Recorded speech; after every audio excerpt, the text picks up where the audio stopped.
काटेरी गुलाब. लेखन आणि सादरीकरण मंजिरी कारेकर.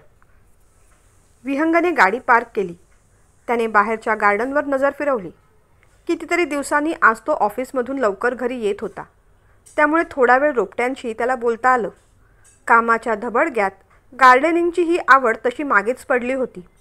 माळी काका गार्डनची काळजी घेत होते म्हणून, नाहीतर आतापर्यंत हे गार्डन पार सुकून गेलं असतं. मनातल्या मनात तो स्वतःशीच बडबडला. या रविवारी आपण सकाळचा नाश्ता, दुपारचं जेवण आणि रात्रीचं डिनरसुद्धा या गार्डनमध्ये बसूनच करूया. आईलासुद्धा ही कल्पना आवडेल. कल्पक विचाराने तो मनातूनच खुश झाला. अलीकडे त्याचा बिझनेस वाढत होता. पूर्वी त्याच्या ऑफिसमध्ये फक्त 2 जण काम करायचे. आता नाही म्हणता स्टाफ 35च्या वर गेला होता. मध्ये त्याला इंटरनॅशनल ट्रिप पण करायला लागायच्या. महिन्यातून 7-8 वेळा या शहरातून त्या शहरात, या राज्यातून त्या राज्यात जाणं सहज होऊन जायचं. आणि त्यामुळे आईकडे लक्ष द्यायला वेळ मिळत नव्हता. आईकडे दुर्लक्ष करणारा मुलगा तो नव्हताच, पण आता कामाच्या व्यापात इतका गुरफटून गेला होता की 4 निवांत क्षण त्याच्या वाट्याला येत नव्हते. आजसुद्धा ट्रायडंट हॉटेलमध्ये त्याची मीटिंग होती. ती लवकर संपली म्हणून तो घरी लवकर येऊ शकला, नाहीतर आजही त्याला उशीरच झाला असता. मीटिंगवरून परत येताना त्याच्याबरोबर जो कोणी स्टाफ असेल त्याला शक्यतो घरी सोडून किंवा मग निदान रिक्षा स्टँड, बस स्टँडपर्यंत सोडूनच तो घरी परत असे. आपल्या सहकाऱ्यांची, वरिष्ठांची, कनिष्ठांची, अगदी सगळ्यांचीच काळजी आपण मनापासून घ्यावी, म्हणजे मग सगळेजण आपल्या बाजूने आपोआप वळतात. तुमच्या मोठेपणाचा, पोझिशनचा धाक असेल तर तो आदर, तो धाक तुम्ही त्या पोझिशनवर असेपर्यंतच टिकतो. एकदा का तुम्ही त्या पोझिशनवरून हटलात किंवा लोक तुमच्यापासून दूर गेले, तुमच्याही वर गेले, तर मग तो धाक आणि आदर काही उरत नाही. प्रेमाने वळवलेली माणसंच आयुष्यभर टिकतात, असं त्याची आई नेहमी म्हणायची. आईच्या संस्कारामुळे आणि शिकवणीमुळे आज तो प्रख्यात बिझनेसमॅन झाला होता. कोल्हापूरमधल्या नामांकित उद्योजकांमध्ये त्याचं नाव होतं. यावर्षीचं बेस्ट आंत्रप्रेन्योर बक्षीससुद्धा त्यालाच मिळालं होतं. आईचे संस्कार, शिकवण, आईचे आशीर्वाद यामुळेच दिवसेंदिवस त्याची प्रगती होत होती. व्यवसाय नावारूपाला येत होता. माणसाकडे नुसती हुशारी आणि कर्तृत्व असून चालत नाही, नशिबाची सुद्धा थोडी साथ हवीच. आणि नशीब घडतं चांगल्या कर्माने. आई होती म्हणून आपलं कर्म सुधारलं. आईची पुण्याई थोर. या बागेला, रोपट्यांना माळी काका जसं खत पाणी घालतात, अगदी प्रेमाने वाढवतात, तशीच काळजी आईने आपलीही घेतली. शिक्षणाचा निर्णय घेण्याचं स्वातंत्र्य दिलं, पण कधीही स्वैराचार करू दिला नाही. शिस्तीचं काटेरी कडक कुंपण घातलं आणि अगदी या टवटवीत फुलांसारखं आपलंही आयुष्य ताजतवानं टवटवीत केलं. एक हाडाचा शिक्षकसुद्धा माळ्याप्रमाणेच असतो. माळी फुलांना फुलवतो आणि शिक्षक मुलांना. सुमेधा मॅडम, विहंगच्या आई, कॉलेजमध्ये प्रिन्सिपल होत्या. शाळा आणि कॉलेजमध्ये मिळून 40 वर्षांचा शिकवण्याचा अनुभव त्यांना होता. आता तर त्या रिटायर झाल्या होत्या, पण तरीही समाजसेवा म्हणून गरीब वस्तीत जाऊन तिथल्या लोकांना शिकवण्याचं काम आनंदाने करत होत्या. विहंगला वाटायचं, आईने आता हे सगळं करू नये, आराम करावा. बाबा गेल्यानंतर तिने फक्त काम आणि कामच केलेलं आहे. या उतार वयात तिने स्वतःच्या तब्येतीची काळजी घ्यावी. आनंद मिळतील अशा गोष्टी कराव्या. आई, तुला एक गाडी घेऊन दिलेली आहे, सोबत ड्रायव्हरसुद्धा दिलेला आहे. अगं, फिरायला जायचं, मैत्रिणींबरोबर पिक्चरला जायचं, हॉटेलिंग करायचं. पैशाची अजिबात काळजी करायची नाही. तुला ज्यात आनंद मिळेल अशा सगळ्या गोष्टी करायच्या, तो म्हणायचा. त्याच्या पाठीवर थोपटत सुमेधाताई म्हणायच्या, अरे बाळा, एका शिक्षकाला मुलांना शिकवण्यातच खरा आनंद मिळत असतो. त्याचा खरा आनंद विद्यार्थ्यांना घडवण्यात असतो. निस्वार्थपणे कोणत्याही फायद्याची अपेक्षा न ठेवता त्या मुलांची प्रगती पाहण्यात खरा आनंद असतो. खरं सांगू विहंग, आयुष्याच्या शेवटच्या क्षणापर्यंत मला हाच आनंद मिळवायचा आहे. APJ अब्दुल कलाम माझे आदर्श आहेत. काम करता करता त्यांना जसा मृत्यू आला, तितक्याच सहजपणे मलाही यावा असं वाटतं. आई असं काही बोलायला लागली तर तो अगदी बेचैन होऊन जायचा. मी सांगतोय काय आणि तू बोलतेस काय? मी तुला आनंदाने जीवन जगण्याबद्दल बोलतोय आणि तू आनंदाने मरण्याबद्दल काय सांगत बसलीस? किती विरोधाभास हा. विहंग चिडला की मग सुमेधाताई म्हणायच्या, अरे इतक्यात कुठे मरायला मी? अजून तुझं लग्न पाहायचंय, सून पाहायची आहे, नातवंडांना खेळवायचं आहे, त्यांच्यावर चांगले संस्कार घडवायचे आहेत. विहंगाच्या लग्नापासून सुमेधाताईंची गाडी जी सुरू व्हायची ती नातवाच्या लग्नापर्यंत येऊन पोचायची. आणि हा विषय विहंगाला अजिबात आवडत नसे. जगातल्या कोणत्याही बोरिंग टॉपिकवर बोलायला तो तयार असे, पण लग्न हा विषय मात्र त्याला अजिबात रुचत नव्हता. लग्न हा विषय आला की तो उडवाउडवीची उत्तरं द्यायचा, टाळाटाळ करायचा. हळूहळू चालत चालत तो गुलाबाच्या रोपट्याकडे गेला. लाल रंगाचं गुलाब त्याला खुणावत होतं. तसं बागेतली फुलं तो कधीच तोडत नसे. फुलं ना झाडावरच छान दिसतात असं त्याचं म्हणणं होतं. आज का कुणास ठाऊक ते फूल घ्यायचा त्याला मोह झाला. गुलाब त्याचं आवडतं फूल होतं, पण तरीही त्याला ते समोर नको असायचं. म्हणून बागेच्या एका टोकाकडच्या कुंडीत त्याने ते रोपटं लावलं होतं. गुलाबाच्या फुलाबरोबर अनेक आठवणी होत्या. त्याला ती काटेरी गुलाब म्हणायची. स्वभाव गुलाबासारखा छान असला तरी तुझ्या शब्दात जिथे तिथे काटे पेरलेले असतात असं म्हणायची. काळाच्या ओघात त्या आठवणी पुसट झाल्या होत्या, पण कधीतरी त्याचा एखादा काटा कचकन हृदयात रुतायचाच आणि मग किंचितसं का होईना आठवणींचं रक्त बाहेर यायचं. आजही ते गुलाब घेताना हलकासा काटा टोचला. गुलाब हातात घेऊन तो दरवाजाजवळ आला. बेल वाजवणार तेवढ्यात त्याचं लक्ष दरवाजाबाहेरच्या शू रॅकवर गेलं. त्याने आपले शूज बाहेर काढून ठेवले, पण तिथे बाजूलाच मरून कलरचे लेडीज सँडल त्याला दिसले. तसं आईला भेटायला अनेक लोक यायचे, पण शक्यतो सगळ्या मीटिंग्स आई सकाळीच करायची. संध्याकाळी सहसा कोणी यायचं नाही. पण आईचा काही भरवसा देता येत नाही. एखाद्या विद्यार्थिनीने गळ घातली की मॅडम 4 दिवसांनी परीक्षा आहे, हा धडा मला नीट कळलेला नाही, जरा समजावून द्या ना प्लीज. की मग सकाळ काय, दुपार काय, संध्याकाळ काय नि रात्र काय, आई दिवसभर त्यांना घेऊन बसायची. कुणीतरी विद्यार्थिनीच असेल असं त्याच्या मनात आलं आणि त्याने बेल वाजवली. दीपू काकाने दरवाजा उघडला. बाहेरूनच त्याने विचारलं, कुणी आले का घरी? होय दादासाहेब, आईसाहेबांच्या जुन्या विद्यार्थिनी आल्या आहेत. आल्या आहेत म्हणजे खूप जणी आहेत का? जरासं वैतागत त्याने विचारलं. नाही, एकच आहे, पण कॉलेजमधली वाटत नाही, थोड्या मोठ्याच वाटतात म्हणून अहोजाहो केलं. काका एवढं बोलेपर्यंत मागून सुमेधाताईंनी विचारलं, दीपू काका कोण आलंय, कुणाशी बोलताय? अहो आत तर घ्या त्यांना. दीपू काकांना पुढचं काही बोलू न देता विहंग म्हणाला, अगं मी चालू आहे. दीपू काकांना विचारत होतो, काही महत्त्वाची मीटिंग चालली असेल तर थोडा वेळ बाहेरच थांबू का? हसत हसत त्याने आईला विचारलं. आई काही बोलली नाही. मग त्याचं लक्ष पाठमोऱ्या बसलेल्या मुलीकडे गेलं. बहुतेक काहीतरी सिरियस डिस्कशन चाललं आहे असं वाटून तो आईला म्हणाला, मी माझ्या रूममध्ये जातो, तुझं झालं की मला हाक मार, मी खाली येतो. असं म्हणून तो वर जाऊ लागला. तेवढ्यात सुमेधाताईंनी थांबवलं. विहंग थांब, कोण आलंय ते पहा, अरे भेटून तरी जा. आई असं म्हणताच विहंगला आश्चर्य वाटलं. तो मागे वळला आणि त्याने मागे वळून पाहिलं. एव्हाना त्या मुलीनेही त्याच्याकडे आपली मान वळवली. तो क्षणभर तसाच स्तब्ध उभा राहिला. राधा, एवढा एकच शब्द तो उच्चारू शकला. अरे हो, राधाच आली आहे, ये खाली, भेट तिला. मला वाटतं जवळजवळ तुम्ही 12-13 वर्षांनी भेटताय नाही का? आई एवढं बोलतेय तरी विहंग जागेवरच उभा होता. मेंदूला मुंग्या आल्यासारखं झालं होतं आणि पायाला झिणझिण्या. पुढे जावं की मागे हे कळत नव्हतं. अगदी आताही तसंच वाटत होतं आणि आयुष्यातही तसंच झालं होतं.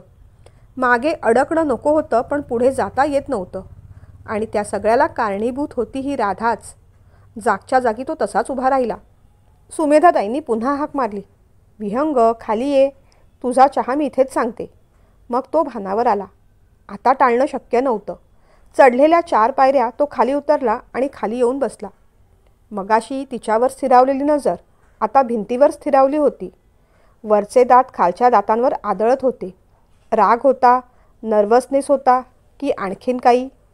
लाल लाल डोळ्यात खारट खारट पाणी दाटलं होतं. तो तेव्हाही रडला नव्हता आणि आजही रडणार नव्हता. एका स्ट्रॉंग यंगरी मॅनला जेवढा हवा तेवढा इगो त्याच्याकडे तेव्हाही होता आणि आजही आहे. आज तर होता त्याच्यापेक्षा किलोभर अधिकच वाढला होता. का असू नये? त्याने स्वतःचं एक साम्राज्य स्वतःहून उभारलं होतं. एक असं एम्पायर की ज्याला नजीकच्या काही वर्षात पाडणं तर सोडा, इवलासा धक्काही लावू शकणार नव्हतं कोणी. त्याचे प्रतिस्पर्धी त्या मानाने खूप मागे होते आणि हे सगळं त्याने स्वतःच्या हिमतीने उभं केलं होतं. त्याला कुणीही गॉडफादर नव्हतं. त्यावेळेस जगाने त्याच्यावर विश्वास ठेवला नव्हता आणि त्यात राधाही होती. पण तो खचला नाही. तोच अविश्वास त्याने चॅलेंज म्हणून स्वीकारलं आणि स्वतःवर विश्वास ठेवून एक भरभक्कम साम्राज्य उभारलं. पण त्यावेळेस तिने त्याचा इगो दुखावला नसता तर कदाचित एवढं मोठं साम्राज्य तो उभारू शकला असता का? कदाचित हो, कदाचित नाही. कारण ज्या गोष्टी घडल्या नाहीत, जी कारणं समोर आलीच नाहीत, त्याचा परिणाम कसा काय सांगता येणार? पण वणवा पेटायला सुद्धा एका ठिणगीची गरज ही असतेच.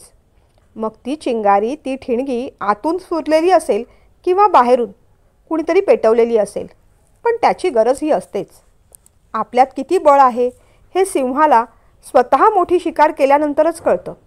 आणि एकदा का त्याला तो आत्मविश्वास आला की मग तो त्या जंगलाचा राजा होतो. जंगलातल्या प्रत्येकाला त्याचं अस्तित्व आणि त्याचं वर्चस्व मान्य करावं लागतं. पण ते राजस्वी अस्तित्व आणि ते वर्चस्व सिद्ध करण्यासाठी त्या सिंहाला पोकळ गर्जना करून चालत नाही. शिकार करावी लागते, दरारा निर्माण करावा लागतो, कष्ट करावे लागतात, वर्चस्व गाजवावं लागतं आणि ते टिकवावं लागतं. थोडा वेळ शांतता होती. सुमेधाताईंनाच ती शांतता नकोशी वाटली. राधा त्याच्याकडे चोरट्या नजरेने पाहत होती. कदाचित त्यालाही पाहायचा मोह होत होता. पण त्याने आपली नजर भिंतीवर एकवटून ठेवली होती. विहंग, बस इथे. दीपू काकांना मी चहा इथे आणायला सांगते. तो निमूटपणे बसला. काका, 3 चहा इथेच आणा. नाही काका, 2 चहा 1 कॉफी. तो असं म्हणताच तिचे डोळे मोठे झाले. तिने झटकन मान वर करून त्याच्याकडे पाहिलं. त्याने सुद्धा पाहिलं, क्षणभरच तिरप्या डोळ्यांनी, आणि लगेचच रागाने मान फिरवली. सुमेधाताईंना मात्र हसू आलं. कॉफी कुणासाठी रे? याचं उत्तर माहीत असूनही ते विचारायचा मोह त्यांना टाळता आला नाही. त्याने मग रागाचा मोर्चा राधावरून आईकडे वळवला. सुमेधाताईंच्या लक्षात आलं, उगीच गंभीर प्रकरणाला विनोदी वळण दिलं तर भलतेच परिणाम व्हायचे. म्हणून मग त्यांनीच विषय बदलला. अरे विहंग, हे गुलाबाचं फूल रे कोणी दिलं? त्यांनी विचारलं. कोण देणार मला? आपल्याच बागेतलं आहे. अगदी काटेरी काटेरी गुलाब. असं म्हणत त्याने तिच्याकडे पाहिलं. दोघांची नजरानजर झाली. राधाला गुलाब खूप आवडतात नाही का गं राधा? असं म्हणत सुमेधाताईंनी गुलाब तिच्याकडे सरकवलं. तिने सुद्धा ते प्रेमाने उचललं. सुमेधाताई पुढे बोलू लागल्या. बरं का विहंग, राधा कोल्हापुरात राहायला आली आहे. काही दिवस किंवा कायमची. पण ते सगळं येणारे दिवस कसे आहेत यावरून ठरवणार आहे ती. कोल्हापुरात ती 15 दिवसांपूर्वी आली. सहज आपल्याला म्हणून भेटायला आली. असं म्हटल्या म्हटल्या पुन्हा एकदा विहंगाच्या कपाळावरची काही वेळापूर्वीच प्रसरण पावलेली शीर चटकन आकुंचित झाली. त्याच्या घामेजलेल्या कपाळावर ती अधिकच स्पष्ट दिसू लागली. त्याने पुन्हा एकदा आईकडे रागानेच पाहिलं. दुरुस्ती करत मग सुमेधाताई म्हणाल्या, आपल्याला म्हणजे मला भेटायला आली होती. सध्या आपल्या मागे ते सोनाराचं दुकान आहे ना, तिथे ती भाड्याने राहते. नोकरीच्या शोधात आहे. मी म्हटलं, इथे तिथे फिरण्यापेक्षा आपल्या कंपनीत काही वेकन्सी असेल तर तिथेच जॉईन कर म्हणून. अर्थात बाकी लोकांचा घेतोस तसा तिचाही इंटरव्ह्यू घे. तू सगळी प्रोसेस पूर्ण कर. तुला पटलं रुचलं तर आपल्या स्टाफमध्ये सामील करून घे तिला. सुमेधाताई म्हणाल्या. परस्पर काही ठरवू नकोस हां आई. आधी वेकन्सी आहे की नाही ते पाहावं लागेल मला. शिवाय शिक्षण सूट होतं की नाही तेही पाहावं लागेल. राधाच्या नावाचा उल्लेख न करता तो तिच्याबद्दलच बोलत होता, जरा रागानेच. आपल्या लेकाचा स्वभाव सुमेधाताईंना माहीत होता. राधाला कामावर ठेव ना असा आग्रह केला असता तर मुद्दामूनच त्याने उगीच आडीवळणं घेतली असती. अगदी त्याच्या कितीही मनात असलं तरीही. मुद्दामूनच त्याला कात्रीत पकडण्यासाठी सुमेधाताई म्हणाल्या, हो रे, अगदी बरोबर आहे तुझं. तसं मी तिला म्हटलं, तुझं शिक्षण सायन्समधून झालेलं आहे बाई.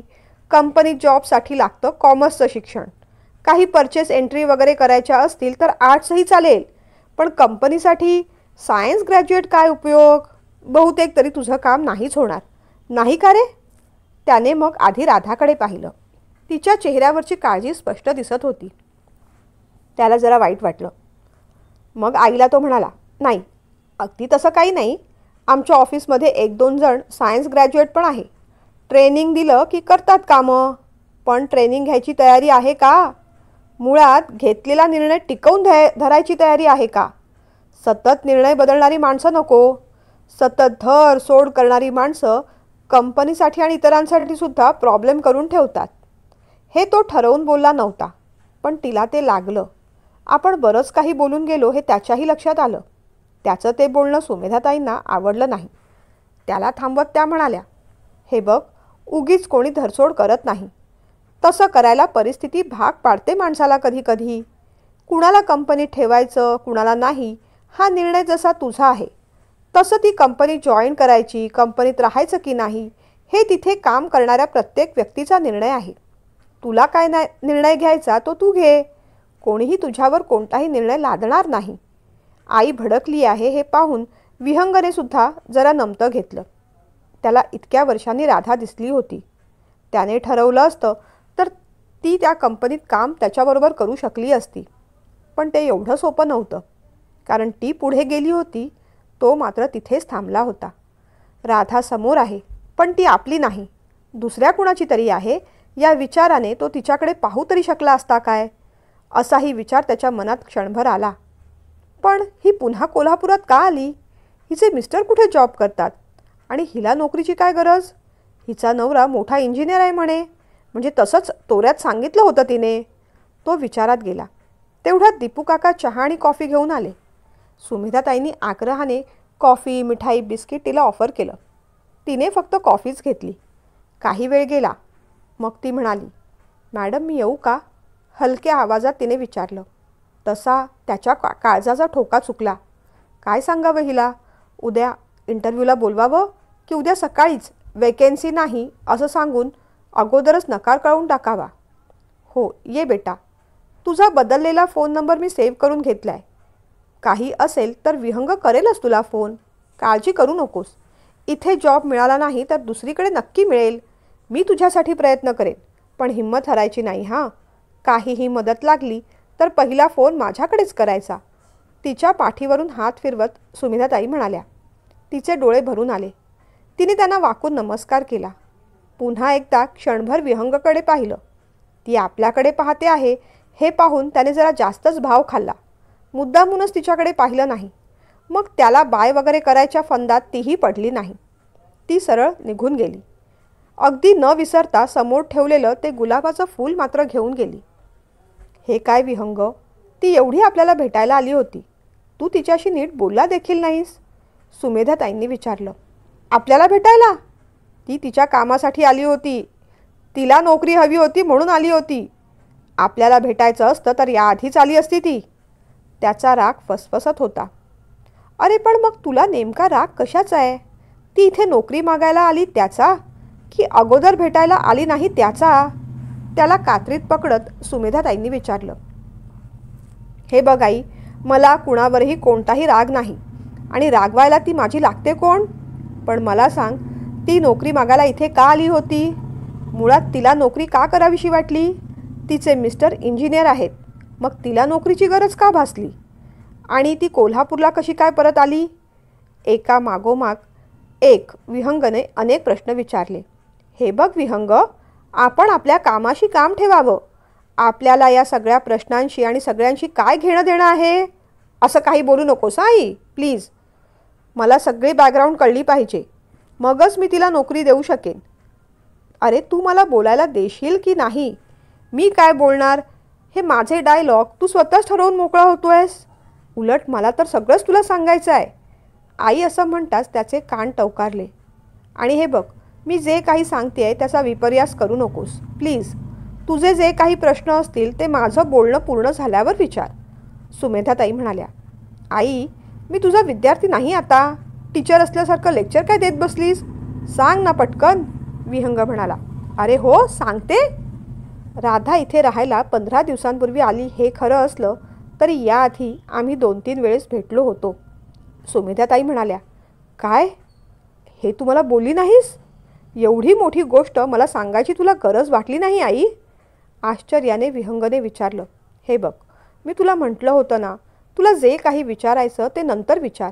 आधी माझं पूर्ण बोलणं ऐकून घे. त्या म्हणाल्या. बोल. तो म्हणाला. आत्ताच तू म्हणालास, एवढी मोठी गोष्ट तुला सांगायची गरज वाटली नाही का? म्हणजे राधा मला भेटली ही गोष्ट अजूनही तुझ्यासाठी तेवढीच मोठी आहे, बरोबर ना? त्यावर विहंग काही बोलला नाही. अरे, कुणाच्याही बाबतीत घडू नये असं तिच्या बाबतीत घडलं. ते ऐकताच त्याचं हृदय धडधडू लागलं. आईने गोष्ट पटापट सांगावी असं त्याला वाटत होतं, पण तसा उतावीळपणा त्याने दाखवला नाही. होणारा नवरा इंजिनियर आहे असं सांगून तिचं लग्न केलं, पण त्याची डिग्री खोटी होती. तो एक नंबरचा सट्टेबाज नशेबाज माणूस आहे. हिला कधीच सुख दिलं नाही. लग्नानंतर त्याच्या मागण्या वाढत राहिल्या. नवरा आज सुधारेल, उद्या सुधारेल, घरच्यांना त्रास नको असा विचार करून तिने 4-5 महिने रेटले, पण तो काही सुधारला नाही. विनाकारण तिला मारहाण करू लागला. काही वर्षांपूर्वी तिने मला फोन केला होता. सासरी, नवऱ्यापासून सासूपर्यंत सगळेजण खूप त्रास देतात आणि माहेरी, दादा वहिनी, तू तुझं पाहून घे, आता आई बाबा हयात नाहीत, तुझी जबाबदारी कोण घेणार असं म्हणून झिडकारून लावतात. मॅडम, मी कुणाचं काही वाईट केलं नाही. मग माझ्याबरोबर हे असं का घडलं? जगण्याची माझी सगळी उमेद संपली आहे. मला जीव द्यावासा वाटतो असं म्हणत होती. पण तेव्हा मी तिला धीर दिला. आत्महत्या हे कोणत्याही प्रश्नाचं उत्तर असू शकत नाही बेटा. तू हुशार आहेस, शहाणी आहेस, स्ट्रॉंग आहेस आणि लक्षात ठेव, देव स्ट्रॉंग माणसांचीच परीक्षा घेत असतो. ही फक्त परीक्षा आहे. परीक्षेपासून पळू नकोस. येईल त्या संकटांना सामोरं जा. सगळ्यात आधी ते घर सोड. सांगलीला ती जिथे राहत होती तिथे माझी एक मैत्रीण होती. तिच्या ओळखीने तिला तिथे एक छोटीशी नोकरी मिळाली. तिथेच मग कुठेतरी ती पेइंग गेस्ट म्हणून राहिली. नवरा बाहेर खयाली आहे हे कळल्यावर फोनवर ती खूप रडली. अशा माणसाबरोबर राहण्यात काही अर्थ नाही हा माझा सल्ला तिलाही पटला. तिने डिवोर्स घेतला. कोणतीही पोटगी न देता डिवोर्स मिळाला याचा नवऱ्याला आनंद झाला. तो छान चौकी करायला पुन्हा मोकळा झाला. तिचं BSc झालं होतं. मग मीच तिला म्हटलं, पुढे MSc कर. तुझ्या नोकरीचं मी काय ते पाहते. युनिव्हर्सिटीमध्ये लेडीज हॉस्टेलमध्ये तिची काही दिवस सोय केली. मग ती इथे मागे राहायला आली. सध्या ती एका शाळेत शिकवते, पण ती टेम्पररी नोकरी आहे. पुढच्या महिन्यात तोही जॉब जाणार. नोकरीच्या शोधात होती तेव्हा मग आज मी तिला घरीच भेटायला बोलावलं. खरं तर तू लवकर येशील अशी कल्पना नव्हती मला. आज मला फक्त तिच्याशी बोलायचं होतं. तू यायच्या आधी सगळं बोलणं मन मोकळेपणाने झालं. लग्नाचा तिचा अनुभव अतिशय वाईट होता. त्या दुःखाने ती अगदी होरपळली आहे. म्हणून म्हणते, जे आपल्याच्याने शक्य होईल ते आपण करूया. तिच्या दुःखावर फुंकर मारूया. तुला शक्य असल्यास तुझ्या कंपनीत तिला नोकरीला ठेव. म्हणजे ती निदान स्वावलंबी तरी होईल. पैसा खूप महत्त्वाचा असतो रे. ती बिचारी एकटी पडली आहे आणि मला वाटतं या क्षणी आपण तिची साथ द्यायला हवी. ते सगळं ऐकून विहंगला वाईट वाटलं. हे एवढं सगळं घडलं आणि तू मला आत्ता सांगतेस? रागारागाने त्याने विचारलं. बाळा, तुझा राग, तुझं दुःख कळतंय मला, पण त्यावेळेस मलाही सगळं अर्धवटच माहीत होतं. शिवाय राधा एवढी दुःखात आहे हे ऐकून तुलाही दुःखच झालं असतं. तुझाही जीव तळमळला असता, बरोबर ना? आणि ते मला पाहवलं नसतं. त्यावेळेस तू काहीही करू शकला नसतास, कारण तेव्हा ती लग्न बंधनात होती. पण आता ती त्या बंधनातून, जाचातून मुक्त झाली आहे. आता नक्कीच तू तिच्यासाठी काहीतरी करू शकतोस. ती एकटी पडली आहे. तिला कुणाच्या तरी साथीची, सोबतीची गरज आहे आणि तू तिची साथ सोबत करावी असं मला वाटतं. शांतपणे सुमेधाताईंनी आपलं म्हणणं मांडलं. आई, मी फक्त माणुसकी म्हणून तिची मदत करणार आहे. बाकी कोणाच्याही साथीची, सोबतीची मला तरी आवश्यकता नाही आणि माझ्याकडून सुद्धा कोणीही तशी अपेक्षा करू नये. आणि त्या माणसाने तर नाहीच नाही ज्यांनी कधी एकेकाळी माझी साथ नाकारली होती. रागारागाने विहंग म्हणाला. तुझ्याकडून राधाची कोणतीच अपेक्षा नाही रे. मी माझ्या मनातलं सांगितलं. तिला तर या गोष्टीतला एक अवाक्षरही माहीत नाही. झालेल्या परिस्थितीने ती एवढी होरपळून गेली आहे की तिला फक्त आता स्वतःला सावरायचं आहे. तुला तिची साथ द्यायची नसेल तर नको देऊस. अगदी वेगळ्या अर्थानेही नको देऊस. पण तू जे बोलतोयस ते इगोपोटी बोलत नाहीस ना, रागापोटी बोलत नाहीस ना, याची एकदा खात्री करून घे. कारण अजूनही तिच्यासाठी तुझा जीव तळमळतोय हे सत्य तूही नाकारू शकत नाहीस. तुझ्या डोळ्यात तिच्याबद्दलची काळजी, प्रेम स्पष्ट दिसतं रे. आणि तसं नसतं तर तू लग्नाला का तयार होत नाहीस? अजूनही एकटा का राहिला आहेस? विहंग, इगोचं आवरण बाजूला काढून विचार कर आणि मग निर्णय घे.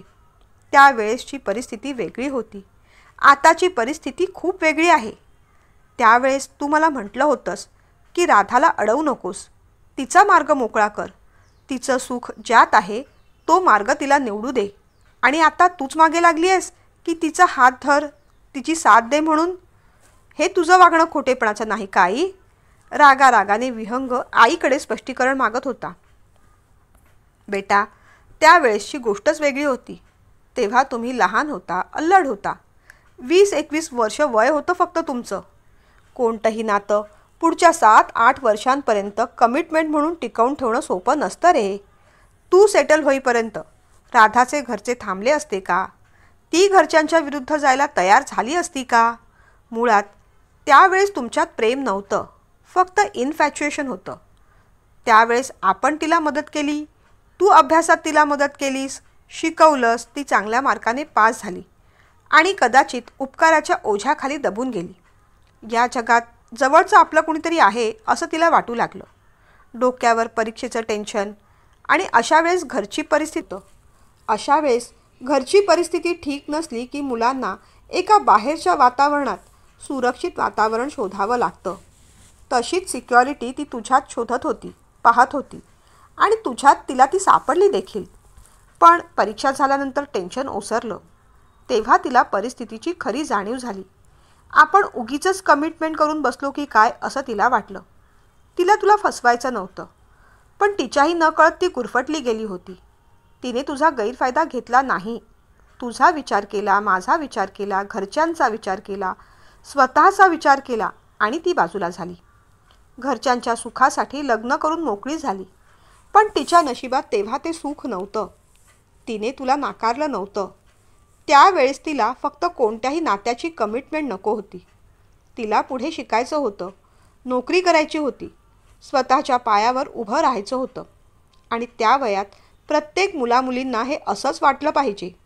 त्या वयात आकर्षणाला प्रेम समजणं चुकीचं असतं. आणि जरी खरं प्रेम असेल तरी त्याला वास्तविकतेचं भान हवंच.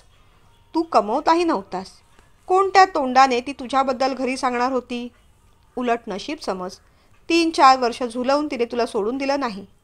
त्याच क्षणी ती मागे हटली. तू तिच्यात जास्त इन्व्हॉल्व झाला असता तर त्याचा सगळ्यात जास्त त्रास तुलाच झाला असता. अरे ते वय अल्लड असतं. आंधळं प्रेम होतं तेव्हा. चुकीचे निर्णय घेतले जातात. पण तुम्ही वेळीच सावरलात. राधाला मी खूप चांगलं ओळखते. सारासार विचार करणारी मुलगी आहे ती. परिस्थितीने आता फक्त गांगरून गेली आहे एवढंच. त्याला समजावत सुमेधाताई म्हणाल्या. म्हणजे याचा अर्थ तिचा माझ्यावर विश्वास नव्हताच ना? आणि आता मी कमवायला लागलो आहे, सेटल झालो आहे, म्हणून मी तिच्याशी लग्न करायचं असा तुझा न्याय आहे का? एकदा तिने नाकारलं ना, मग आता स्वीकार कशाला हवा? आणि मी तरी आता तिला का स्वीकारू? अहंकाराने विहंग म्हणाला.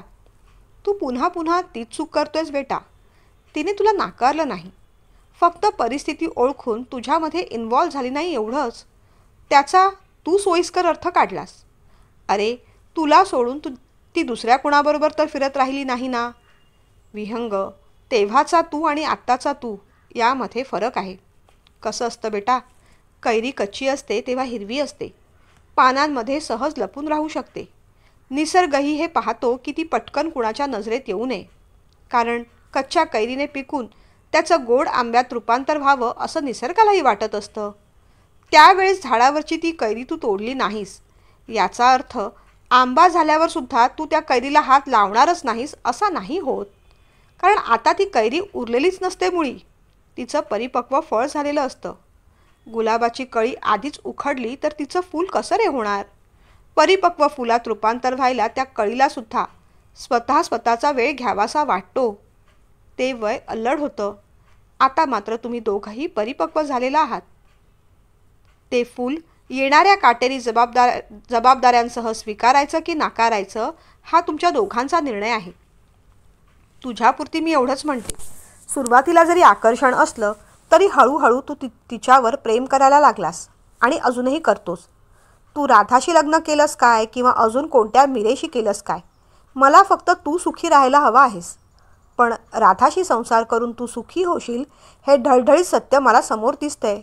आणि म्हणूनच समाजाची लोकांची पर्वा न करता मी तिचं लग्न तुझ्याशी आनंदाने लावून देईन. तुम्ही दोघंही आनंदी व्हा, सुखी व्हा, हेच हवंय मला, सुमेधाताई म्हणाल्या. तुला कल्पना नाही आई, या एवढ्या वर्षात मला किती त्रास झाला आहे तो. हो, मी राधाच्या प्रेमात होतो आणि अजूनही आहे. पण तिने दिलेला नकार अजूनही माझ्या मनात सलतोय. ती लाईफ पार्टनर म्हणून मला हवी होती. पण तिने तोंडावर मला लग्न करणं जमणार नाही, सध्या मला कोणत्याही कमिटमेंटमध्ये अडकायचं नाही असं म्हटलं. आणि तेव्हा तूही आमच्या दोघांच्यामध्ये उभी राहिलीस. तिला समजावणं तुला शक्य होतं, पण तिला न समजावता तू मला समजावलंस. मी राधाच्या मार्गात येऊ नये असं म्हटलंस. तू तिला समजावलं असतं तर आमचं शिक्षण पूर्ण झाल्यानंतर आणि मी सेटल झाल्यानंतर आम्ही लग्न केलं असतं. पण तेव्हा तू तसं केलं नाहीस. तू माझ्या मनाचा विचार केला नाहीस. आणि आता मात्र तुला राधाचा पुळका आलाय. विहंग अजूनही धुसफुसत होता.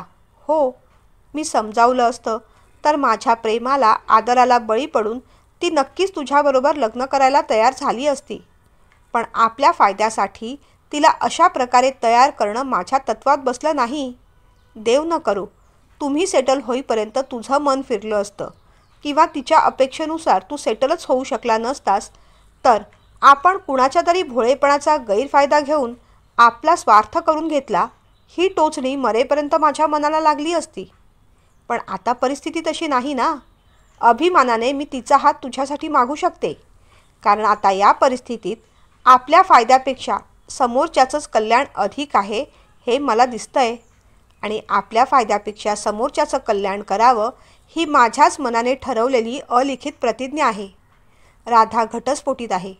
तुझी बाजू निश्चितच वरचढ आहे. तेव्हा आता आपण तिच्याशी लग्न का करावं असं तुझ्या मनात येणं स्वाभाविक आहे. पण खरं सांगू, हीच तर तुझ्या प्रेमाची खरी कसोटी आहे. सगळं छान छान असताना प्रेम करणं खूप सोपं असतं. खऱ्या प्रेमाची कसोटी तर तेव्हा होते जेव्हा परिस्थिती अगदी विपरीत असते. मी तेव्हा तुझ्याशी लग्न कर म्हणून राधाला गळ घातली नाही, तशी आता तू राधाशी लग्न कर म्हणून तुलाही गळ घालणार नाहीच आहे. पण तुझ्या सुखाच्या तिजोरीची चावी राधाच्या होकारात आहे हेही मला माहिती आहे. असो, मी जेवणाचं पाहते, तू ये सावकाश. त्याला विचार करायला भाग पाडून सुमेधाताई निघून गेल्या. जेवण झाल्यानंतर शतपावली करायला तो गार्डनमध्ये गेला. आठवणींचा आणि विचारांचा नुसता गुंता झाला होता. 12-13 वर्ष तो मागे गेला. लास्ट इयरची परीक्षा, बोर्ड प्रॅक्टिकल. तो आणि राधा एकाच वर्गात होते. राधाचा काही अभ्यास झाला नव्हता. तिच्या घरी तिची आई खूप आजारी होती. सगळ्यांचीच हॉस्पिटलमध्ये पळापळ चालली होती. राधा अगदी रडकुंडीला आली होती.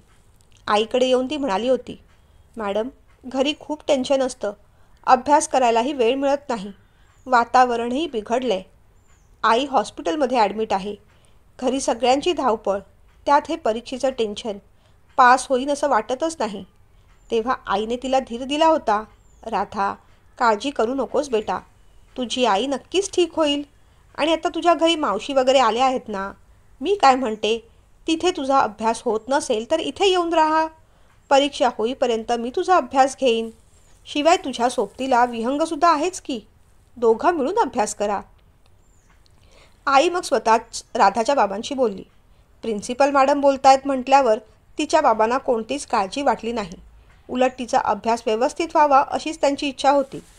तिच्या आईचं ऑपरेशन होईपर्यंत तुम्ही मदत केलीत तर फार बरं होईल, ते म्हणाले. सुमेधाताईंनी ते आनंदाने मान्य केलं आणि राधा आठवड्याभरासाठी तिथे राहायला आली. दोघांचा अभ्यास छान चालला. काही अडलं तर विहंग तिला समजवायचा आणि त्यावरही काही अडलं तर मॅडम होत्याच. रात्रभर बसून दोघांनी अभ्यास केला. विहंग तिला धीर देत राहिला, प्रोत्साहन देत राहिला. तिचा निरागस स्वभाव, गोड बोलणं याच्या तो सहजपणे प्रेमात पडला. तीही त्याच्याबरोबर खूप सिक्युअर्ड आणि रिलॅक्स फील करू लागली. अभ्यासाव्यतिरिक्त कधीकधी दोघं हिंदी गाण्यांवर, नाटकावर, पुस्तकावर चर्चा करत. जेवण झाल्यावर बागेत शतपावली करायला जात. त्या दोघांची जवळीक मॅडमच्या लक्षात आली होती.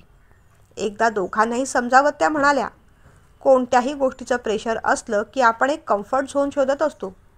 एखाद्या व्यक्तीमध्ये तो कम्फर्ट झोन मिळाला की मग आपल्याही नकळत आपण त्या व्यक्तीकडे आकर्षित होतो आणि त्या आकर्षणाला प्रेम समजण्याची गल्लत करतो. तुम्ही दोघंही समंजस आहात, शहाणे आहात. मी काय म्हणतेय ते कळतंय तुम्हाला. चुकीचा अर्थ नका काढू. पण अनावश्यक गोष्टींकडे फार लक्षही देऊ नका सध्या. आपल्या करिअरवर फोकस करा. मॅडमचं म्हणणं राधाला पटलं होतं. पण विहंग तिच्या प्रेमात पडला होता. परीक्षा संपायची सुद्धा त्याने वाट पाहिली नाही. त्याआधीच राधाशी त्याने बोलणं केलं. राधा, आई काय म्हणाली ते कळलं ना तुला? पण खरं सांगू, आपल्यात नुसतं आकर्षण आहे असं मला नाही वाटत. आपल्यात मैत्री आहे आणि मैत्रीच्या पलीकडे छान नातं आहे. आपलं एकमेकांबरोबर किती छान पटतं. तुझ्याबरोबर बोलायला, गोष्टी शेअर करायला मला खूप आवडतात. आई म्हणते तेही बरोबर आहे. अजून आपलं करिअर व्हायचं आहे. पण मी लवकर सेट होईन. मला तुझी साथ हवी आहे. देशील ना माझी साथ? त्याच्या बोलण्याने क्षणभर राधा गोंधळली. खरं सांगू का विहंग, मलाही तुझ्याशी बोलायला आवडतं. खूप सिक्युअर्ड वाटतं. इथे आल्यापासून परीक्षेचं टेन्शन अगदी कमी झालं आहे. पण एवढं बोलून ती थांबली. अगं, घरच्यांची काळजी करू नकोस. आई करेल सगळं मॅनेज. तुझा होकार आहे ना, मग झालं. एवढंच त्यांचं डिस्कशन. पुढे मग परीक्षा झाल्या आणि विहंगने MBAसाठी ॲडमिशन घेतलं. राधाने फूड टेक्नॉलॉजीमध्ये डिप्लोमा केला. तिला लगेच नोकरी लागली. ती कमवू लागली आणि तशी ती स्वावलंबी झाली. हळूहळू दोघांचं भेटणं कमी झालं. विहंगने भेटायचा आग्रह केला तेव्हा नम्रपणे एकदा ती म्हणाली, विहंग, आता आपलं भेटणं बरोबर वाटत नाही. पहिल्यांदा अभ्यास होता त्या कारणाने, मैत्रीच्या कारणाने आपण भेटत होतो. पण आता तसं काही कारण उरलं नाही रे. तिच्या या बोलण्यावर विहंग खूप भडकला. म्हणजे आपलं नातं फक्त अभ्यासापुरती आणि कामापुरतंच होतं? त्याने विचारलं. विहंग, सध्या कोणत्याही कमिटमेंटची मला भीती वाटते. मी उगीच तुझ्याबरोबर फिरणार, आपण एकमेकांमध्ये इन्व्हॉल्व्ह होणार आणि यदाकदाचित घरून परवानगी मिळाली नाही किंवा त्याआधीच माझं लग्न ठरवलं तर त्याचा दोघांनाही त्रास होणार. हिम्मत करून मी आपल्याबद्दल घरी सांगितलंही असतं. पण अजून तू सेटल नाहीस. तुला सेटल व्हायला किमान 5-1 वर्ष तरी लागतील. मी घरी काय आणि कसं सांगू? मला तुला फसवायचं नाही, पण उगीच खोट्या आशासुद्धा दाखवायच्या नाहीत. खरं सांगू, मलाही माझ्या आयुष्यात छान सेटल व्हायचं आहे. आता मी जी करते ती नोकरी फार साधी आहे. मला चांगल्या कंपनीत नोकरी हवी आहे. लग्न, प्रेम ह्या कमिटमेंट फार मोठ्या असतात. त्या पूर्ण करताना मोठमोठ्या गोष्टी स्टेकला लावाव्या लागतात. एकंदरीत घरचा विचार करता ते सगळं करणं या घडीला तरी मला परवडणार नाही. प्लीज मला समजून घे. तिचं बोलणं ऐकून विहंग भडकला. म्हणजे परीक्षेच्या आधी तू जे काही बोललीस ते सगळं खोटं होतं? मला फसवलंस तू? स्वतःचा मात्र फायदा करून घेतलास. तोही रागारागाने बोलत होता. नाही रे, तसं काही नाही.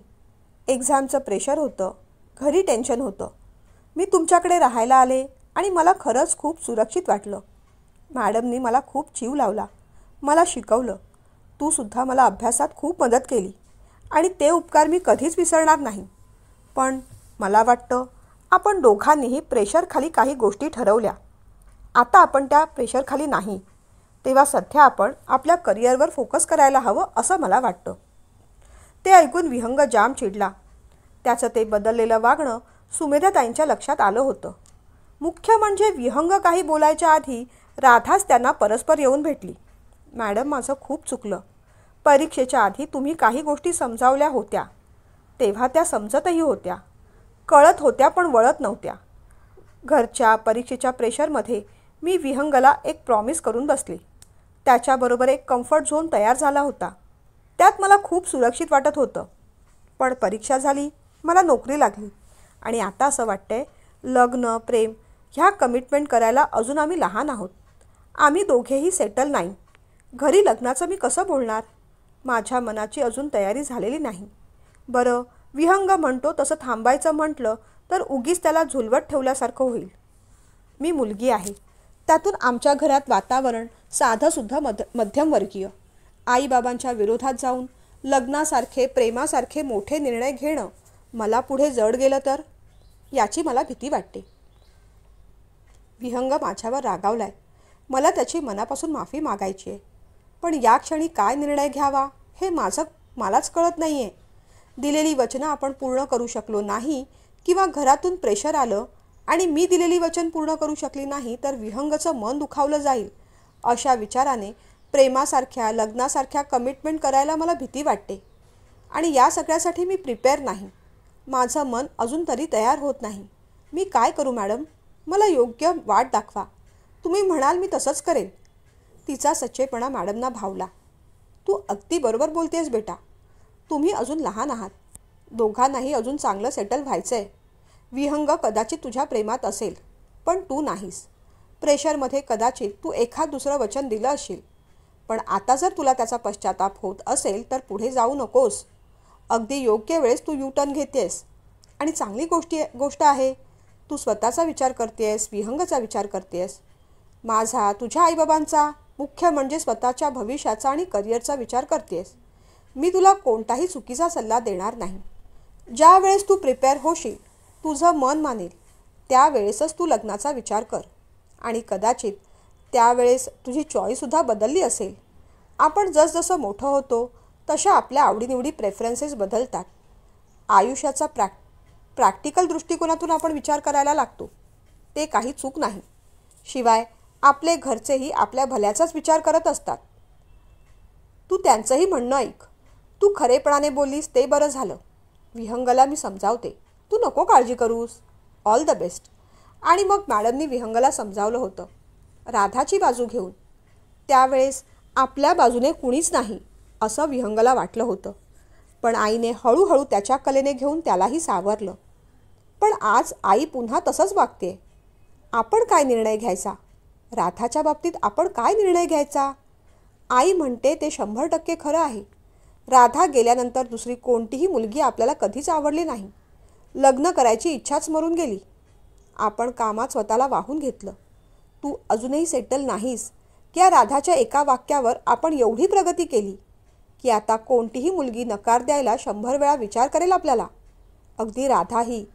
राधा तर आता बिकट परिस्थितीत आहे. राधावर आपला कितीही राग असला तरी तिच्या बाबतीत जे घडलं ते व्हायला नको होतं. तिच्या घरच्यांनी नीट चौकशी केली नाही. तिचं लग्न लावून दिलं आणि तीही तयार झाली. पण आता ती आपल्याशी लग्नाला तयार होईल का? त्याच्याही न कळत तो राधाकडे ओढला जात होता. आपण विषय तरी कसा काढायचा? पाहूया. दुसऱ्या दिवशी तो ऑफिसला गेला. आईकडून त्याने राधाचा नंबर घेतला होता. तो लावला. बराच वेळ रिंग झाली पण तिने फोन उचलला नाही. अर्ध्या 1 तासाने पुन्हा ट्राय केला पण तरीही फोन उचलला नाही. मग मात्र तो अस्वस्थ झाला. त्याने सगळं ठरवलं होतं. राधाला ऑफिसमध्ये बोलावून घ्यायचा. तिचा इंटरव्ह्यू घ्यायचा. पर्सनल असिस्टंटची पोस्ट द्यायची. ती थोडी रुळली की मग आपल्या भावना तिच्याकडे व्यक्त करायच्या. पण तसं काहीच घडलं नव्हतं. राधाचा फोन लागत नव्हता. लंचमध्ये त्याने आईला फोन करून विचारलं, नंबर तर बरोबर दिला आहेस ना? कारण त्या मॅडम फोन उचलत नाही आहेत. सुमेधा मॅडमना आश्चर्य वाटलं. त्यांनीसुद्धा ट्राय करून पाहिलं. तेव्हाही राधाने फोन उचलला नाही. मग त्याही काळजीत पडल्या. पण संध्याकाळी राधा स्वतःच घरी आली. तिच्या हातात पेढ्यांचा बॉक्स होता. त्यावेळेस विहंग आईकडे राधाचीच तक्रार करत होता. पाहिलंस ना किती निष्काळजी आहे ती. आपण तिची काळजी करत बसलो आणि ती बघ फोन करायचा, काही कळवायचं आहे का नाही आणि म्हणे मला नोकरी हवी. मॅडम येऊ का आत? गोड आवाजात राधाने विचारलं. अगं राधा ये. सकाळपासून कुठे होतीस? तुला किती फोन केले? थोड्या रागातच मॅडमने विचारलं. सॉरी मॅडम, आज दिवसभर बाहेरच होते. शिरगावला गेले होते इंटरव्ह्यू द्यायला. तिथे माझ्या नोकरीचं पक्कं झालं म्हणून पेढेच घेऊन आले. तिने पेढ्यांचा बॉक्स उघडला आणि मॅडमसमोर धरला. म्हणजे तू आता शिरगावला राहायला जाणार? मॅडमने विचारलं. हो मॅडम, जावंच लागेल. नोकरीचा प्रश्न आहे ना. घ्या ना, पेढे घ्या. जड हृदयाने मॅडमने एक पेढा उचलला. विहंगसमोर बॉक्स धरत ती म्हणाली, विहंग तू पण घे ना. आता मात्र विहंग जाम भडकला. चुलीत घाल तुझे पेढे. भडकला. चुलीत घाल तुझे पेढे. तू काय मला मूर्ख समजलीस? तू शिरगावला गेलीस कधी आणि आलीस कधी? इथून शिरगाव 5-6 तासाच्या अंतरावर आहे. म्हणजे येऊन जाऊन 10-11 तास. कंपनीत इंटरव्ह्यू द्यायला 1 तास. अगदी सकाळी 8-9ला निघाली असतीस तरी 5:30ला तू इथे येणं शक्यच नाही, तीही एवढी फ्रेश. खोटारडी. खोटं बोलता येत नाही तर बोलते कशाला ग? विहंग रागारागाने बोलत होता. मॅडमसुद्धा आश्चर्याने पाहत राहिल्या. राधाच्या डोळ्यातून घळाघळा अश्रू वाहू लागले. काय ग राधा, काय झालं? तिला जवळ घेत मॅडमने विचारलं. खोटंच बोलले मॅडम, सॉरी. तू खोटं बोललीस ते मी पकडलंच, पण का खोटं बोलली ते सांग आधी, रागाने विहंगने विचारलं. काय करू? काल भेटायला आले तेव्हा तू नीट बोललाही नाहीस. तुझ्या मनाची घालमेल मला कळत होती. आईला वाईट वाटू नये म्हणून तू मला नोकरीला ठेवलंसुद्धा असतंस, पण त्या सगळ्याचा तुला किती त्रास झाला असता. ऑलरेडी एकदा माझ्यामुळे तुला खूप त्रास झाला आहे आणि तो पुन्हा व्हावा असं मला वाटत नाही आता. खरं सांगू, माझंच चुकलं. मी इथे यायलाच नको होतं. माझ्यामुळे मॅडमना पण खूप त्रास झाला. सॉरी विहंग, सॉरी मॅडम. मी दुसरी नोकरी शोधेन, मला मिळेल. माझ्यासाठी तू त्रास नको रे करून घेऊस, ती बोलत होती. मॅडमने तिचे डोळे पुसले. बघितलंस नाही किती आगाऊ आहे ती. न मिळालेल्या नोकरीचेच पेढे वाटत सुटली आहे. तिला चिडवत विहंग म्हणाला. अरे मग पेढे वाटलेच आहेत ना, तर तू दे की नोकरी. मॅडमसुद्धा बोलून गेल्या. मी द्यायला तयार आहे ग, पण नोकरी मिळवण्यासाठी आधी इंटरव्ह्यू द्यावा लागतो. मॅडम आल्या कुठे इंटरव्ह्यूला? आणि असंही रडक्या लोकांना मी माझ्या कंपनीत ठेवत नाही. त्याच्या बोलण्यावर तिला हसू आलं. तिच्या डोक्यावर हलकी टपली मारत तो म्हणाला. वेडी कुठली, उद्या येशील ऑफिसमध्ये? त्याने विचारलं. तिने मान डोलावली. राधा, आज जेवूनच जाशील, नाहीतर आज इथेच थांब, खूप गप्पा मारूया. दीपू काकांना मी काहीतरी छान करायला सांगते हां, सुमेधा मॅडम म्हणाल्या. राधा हसली. आई, आम्ही बाहेर आहोत हां, हिला माझी बाग दाखवतो. चल ग, तुला माझी बाग दाखवतो, तो म्हणाला. गुलाब आहे की नाही तुझ्या बागेत? तिने विचारलं. आहे, पण ती कुंडी सगळ्यात मागे ठेवली आहे. आता तू तुझ्या हातानेच तिला समोर आणून ठेव, तो म्हणाला. का? मागे का ठेवलीस गुलाबाची कुंडी? तिने विचारलं. त्याचे काटे टोचत होते ना म्हणून. काटेरी गुलाब आहे तो, उपरोधिक स्वराने तो म्हणाला. ती थोडी लाजली. काल दिलेलं गुलाबाचं फूल त्या कुंडीचंच ना? हो. ये सावकाश. इथे मोठी पायरी आहे हां, सांभाळून. अगं अगं, किती घाई करतेस, आत्ता पडली असतीस. थांब थांब, माझा हात धर, तो म्हणाला. त्याने अलगद तिला हात दिला आणि तिने तो धरला. सुमेधाताईंना खात्री होती, यावेळेस एकमेकांनी धरलेला हात आता सुटणार नव्हता. कळी फुलली. सुमेधाताईंना खात्री होती, यावेळेस एकमेकांनी धरलेला हात आता सुटणार नव्हता. कळी उमलली होती. मनमोहक गुलाब झालं होतं त्याचं. पायरीवर उभं राहून सुमेधाताई ते सगळं पाहत होत्या. गुलाबाची कुंडी अगदी समोर आली होती. काटे टोचणार माहीत असूनही गुलाब हवा हवासा वाटत होता यावेळेस. जसं गुलाबाचं तसंच प्रेमाचं. काटे टोचल्याशिवाय प्रेमही खुलत नाही. त्याने अलगदपणे कुंडीतलं एक गुलाब काढलं आणि तिला दिलं. गुलाबाची लाली तिच्या गालांवर पसरली. गुलाबाचा सुगंध दोघांच्या हृदयात पसरला होता. यावेळेस तिनेही त्या काटेरी गुलाबाचा आनंदाने स्वीकार केला.